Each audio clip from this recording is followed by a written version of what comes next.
সাবুর লুচি বেলার পরে দেখুন ফেটে অবস্থা নেই। একটা টিফিন কৌটোর ঢাকনা নিয়ে নিয়েছি আর এভাবে করে আমি কেটে নিচ্ছি। এইবারে দেখুন কি সুন্দর গোল হয়েছে। নমস্কার বন্ধুরা, আশা করি আপনারা সকলেই ভালো আছেন, সুস্থ আছেন। কৌশলার হাইশিলে আরও একটা নতুন পর্বে আপনাদেরকে অনেক স্বাগত জানাই। বন্ধুরা, আজকের নিরামিষই সাবুর লুচি বানাবো, তার জন্য ধনেপাতা তুলতে চলে আসলাম ধনেপাতা বাগানে। আর এই প্রথম আমাদের ধনেপাতা বাগান থেকে ধনেপাতা তুলবো। এখনও কিন্তু সেই রকমভাবে বড় হয়ে ওঠেনি। গত বছর কি সুন্দর ধনেপাতা হয়েছিল, এবছর যেন ধনেপাতাটা হচ্ছেই না। আগে 3-4 বার দিয়েছি তো ধনেপাতা তেমন ভালো হয়নি। এবার লাস্টের বারে এইটা খড় চাপা দিয়ে দিয়ে কোনো রকমভাবে বেরিয়েছে, কি জানি এবারে এরকম হলো কেন। একদম কচি ধনেপাতাগুলো সবে সবে বেরিয়েছে, পাতা কিন্তু ভালোভাবে এখনো বড় হয়নি। আর একটু বড় হলে তখন বেশ তোলা যাবে। তো অল্প কটা তুলে নিলাম, এই যে এইগুলোতে হয়ে যাবে। চলুন একবারে দুটো কাঁচা লঙ্কাও তুলে নেব।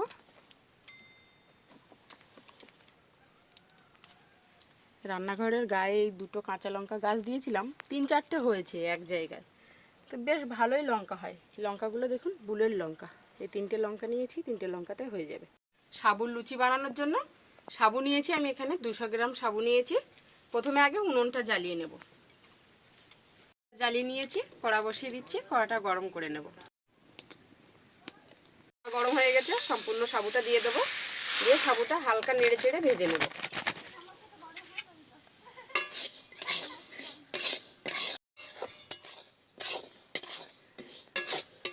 সাবুটা আমি এভাবে নেড়ে চেড়ে হালকা গরম করে নিয়েছি। এবার আমি সাবুটা লাবিয়ে ঠান্ডা করে নেব। খুব বেশি ভাজার দরকার নেই। সাবুটা আমি ঠান্ডা করে নিয়েছি। সাবুটা এবারে আমি মিক্সিং জারে দিয়ে বেশ সুন্দর করে গুঁড়ো করে নিয়ে আসবো। গাছ থেকে 3টে কাঁচা লঙ্কা তুলেছিলাম, 3টে দিচ্ছি না, একটাই দিচ্ছি। কত বড় আর মোটা দেখুন, ফুলের লঙ্কা তো একটা লঙ্কা দিয়েই বেটে নিচ্ছি। বেশ সুন্দর করে দেখুন গুঁড়ো করে নিয়ে এসছি। আর এরকম আমি একটা টুকনি নিয়েছি, টুকে নেব। যা খচ্চিগুলো আছে বেরিয়ে যাবে।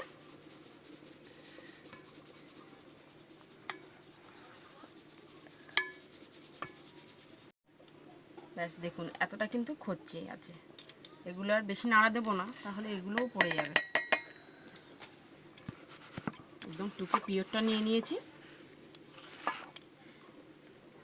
আর আমি এখানে আলু সেদ্ধ করে নিয়েছিলাম, আলুটা আমি গ্রেটার দিয়ে বেশ সুন্দর করে গ্রেট করে নিয়েছি। আলুটা দিয়ে দিচ্ছি। আর এখানে আদা আর কাঁচা লঙ্কা বেটে নিয়েছি, এটাও দিয়ে দিচ্ছি। ধনেপাতা কুচি স্বাদ মতো দেবো। এখানে একটু লবণ আর দিয়ে দিচ্ছি গোলমরিচের গুঁড়ো। এভাবে আমি একটু মেখে নেব।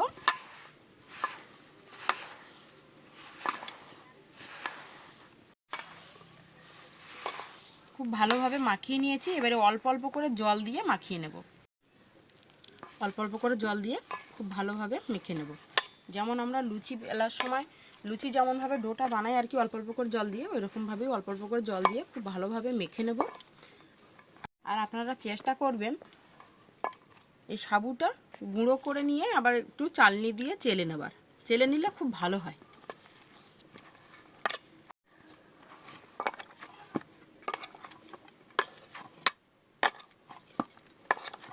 এবারে আমি ঢাকা দিয়ে রেখে দেব 10 মিনিটের মতো। 10 মিনিট হয়ে গেছে, ঢাকাটা খুলে নিচ্ছি। আবারও হাত দিয়ে বেশ ভালোভাবে মেখে নেব।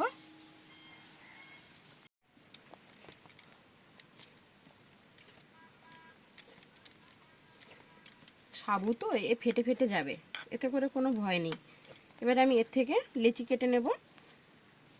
আমি একটু বড় বড় করে লেচি কেটে নিচ্ছি।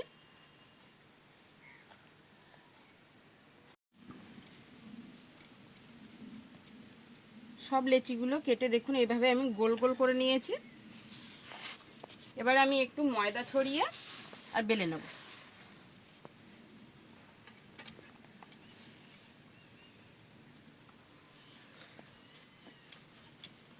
যে দেখুন কানাগুলো সব ফেটে গেছে, কিন্তু আমি এইরকম একটা টিফিন কৌটোর ঢাকনা নিয়ে নিয়েছি। এবার আমি এই মিডিলে বসিয়ে আর এরকমভাবে কেটে নেব। এই যে,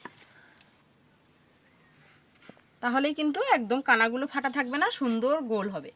এরকম করে আমি সব লুচিগুলো বেলে নেব। অংশটা বেঁচে যাবে সেই অংশটা আমি হাত দিয়ে আমি আবারও এরকম করে গোল করে নিয়েছি, নিয়ে আমি আবারও এটা বেলে নিচ্ছি, বা এটা সাইডে রেখে দিয়েও যেগুলো আমি এখানে গোল গোল করা আছে এগুলোও বেলে নেওয়া যায়। নিয়ে বাদ বাকি যেগুলো লেচির থেকে কেটে বাড়াবে সেগুলো আবার করে হাত দিয়ে মাখিয়ে আবারও এরকমভাবে লেচি কেটে বেলে নিতে পারেন। এটাও বেলে নিয়েছি, আমি সেমভাবে একই রকমভাবে কেটে নেব। দেখুন, তাহলে কিন্তু কানাগুলো একদম সুন্দর গোল থাকবে। আর চেষ্টা করবেন সাবুর এই লুচিটা যেন একটু মোটা থাকে, এরকম একটু মোটা করে বেলবেন। বেশ অনেকগুলো লুচি কিন্তু বেলা হয়ে গেছে। আর এদিকে আমি কড়াইতে তেল বসিয়ে দিয়েছিলাম, তেলটাও গরম হয়ে গেছে। চলুন লুচিগুলো বেড়ে একটু ভাজতে লেগে যায়।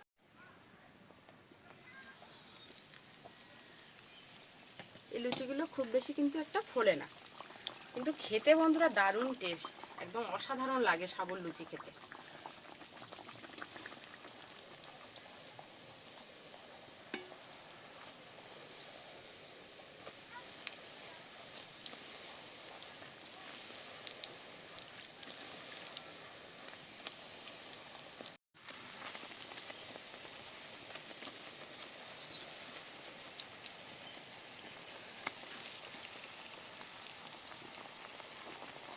এটা প্রথমে দিয়েছিলাম সেটা তুলে নিচ্ছি।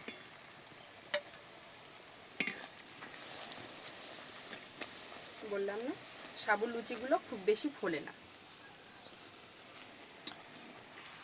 কিন্তু যারা একাদশী করেন তাদের জন্য এই সাবুর লুচি, বা একাদশী ছাড়াও আপনারা খেতে পারবেন, খুব সুন্দর লাগে, দারুণ হেলদি আর খুব টেস্টি হয় এই সাবুর লুচি। আর যারা তো একাদশী করেন তারা এগুলো এরকম সাবুর লুচি খান, তো এভাবে বানিয়ে খাবেন, খুব সুন্দর লাগবে। খুব বেশি হয়তো ফোলে না, কিন্তু একাদশীর জন্য এগুলো খুব ভালো খাওয়া যায় আর কি। একাদশীর দিনে তো অনেকেই না খেয়ে থাকেন।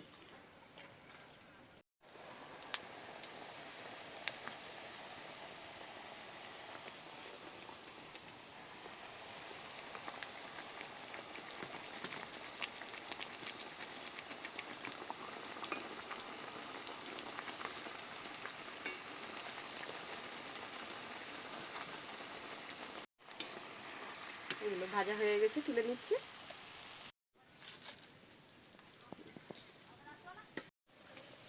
ওদিকে ভাজাও হচ্ছে আর এদিকে বেলাও হচ্ছে, এইটা হলে শেষ, আর নেই।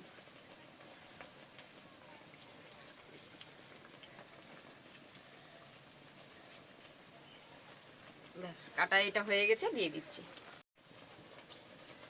ওদিকে ভাজাও হচ্ছে আর এদিকে বেলাও হচ্ছে। এদিকে কিন্তু বেলা হয়ে গেছে, আর এইটা বেললেই কিন্তু হয়ে যায়।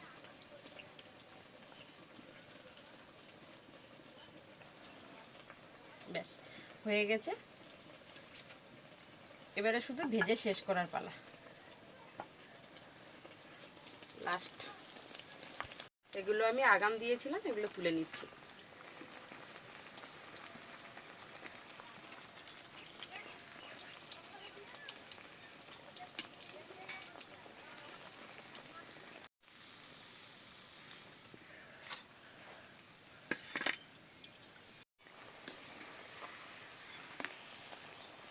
খুব সহজে বাড়িতে আপনারা বানিয়ে ফেলুন একাদশীর দিনে এইরকমভাবে সাবুর লুচি।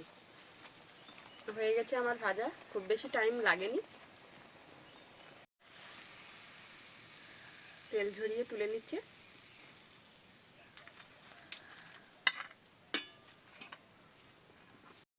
প্রত্যেকটা লুচি দেখুন কি সুন্দর নরম, সাবুর লুচি এইরকম নরম তুলতুলে হয় কিন্তু বন্ধুরা, আর খেতেও দারুণ টেস্ট হয়। একাদশীর দিনে আপনারা এরকমভাবে বাড়িতে বানিয়েও খেতে পারবেন, নিরামিষের দিনেও বাড়িতে বানিয়ে খেতে পারবেন, বা বাচ্চা কাচ্চা টিফিনেও দিতে পারবেন। খুব নরম আর একেবারে হেলদি আর টেস্টি এই সাবুর লুচিগুলো, দারুণ লাগে খেতে। আকাশ আকাশের খুব দুর্দান্ত লেগেছে, যে তোলার সময় থেকে খাচ্ছে, ওরা কিন্তু খেতে আর শেষের দিকে ইচ্ছা নেই, কত খেতে পারে লোক। সত্যি কথা বলো। হ্যাঁ বন্ধুরা, দেখা হচ্ছে খুব শিগগিরই আগামী নতুন পর্বের সাথে। ততক্ষণ আপনারা ভালো থাকবেন, সুস্থ থাকবেন, সাবধানে থাকবেন। আর ডেইলি কৌশলা হাঁসেল কিন্তু দেখতে ভুলবেন না। আর আজকের সাবুর এই লুচি আপনাদের কেমন লাগলো প্লিজ কিন্তু কমেন্ট করে জানাবেন। ভালো লাগলে চ্যানেলটা সাবস্ক্রাইব করবেন। আর এতক্ষণ সাথে থাকার জন্য অসংখ্য ধন্যবাদ। একাদশীর দিনে এইরকম কিন্তু সাবুর লুচি বানাতে ভুলবেন না।